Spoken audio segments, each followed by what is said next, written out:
लाखो भाविकांचे श्रद्धास्थान आणि उत्तर महाराष्ट्राचे कुलदैवत असलेल्या श्री क्षेत्र सप्तशृंगगडावर मंगळवारी दुपारी मोठा अपघात होता होता टळला.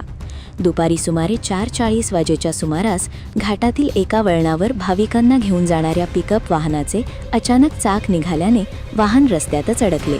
सुदैवाने या घटनेत कोणतीही जीवितहानी झाली नाही. मिळालेल्या माहितीनुसार पिकअप वाहन क्रमांक MH18 AA 3912 मधून सुमारे 20 ते 25 भाविक देवीचे दर्शन घेऊन घाटातून परतत होते. घाटातील वळणावर अचानक वाहनाचे चाक निघाल्याने वाहन जागीच अडकले.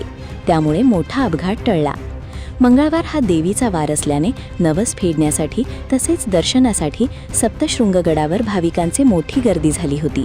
घाटामध्ये सिमेंट कॉन्क्रीटचे काम सुरू असल्याने सध्या एकेरी वाहतूक सुरू आहे. त्यातच पिकअप वाहन घाटात अडकल्याने येणाऱ्या जाणाऱ्या हजारो वाहनांची वाहतूक ठप्प झाली. वाहतूक कोंडीमुळे भाविकांना तब्बल 2 ते 3 तास घाटातच थांबावे लागले. त्यामुळे लहान मुले, महिला, ज्येष्ठ नागरिक तसेच इतर भाविकांना मोठा मनस्ताप सहन करावा लागला. दरम्यान सप्तशृंगगडावरील सामाजिक कार्यकर्ते संदीप बेनके हे गडावर येत असताना त्यांना घाटात हजारो वाहने अडकल्याचे निदर्शनास आले.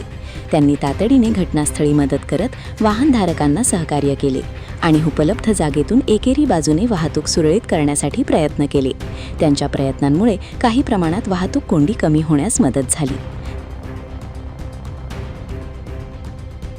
सप्तशृंगी गड प्रतिनिधी योगेश कदम.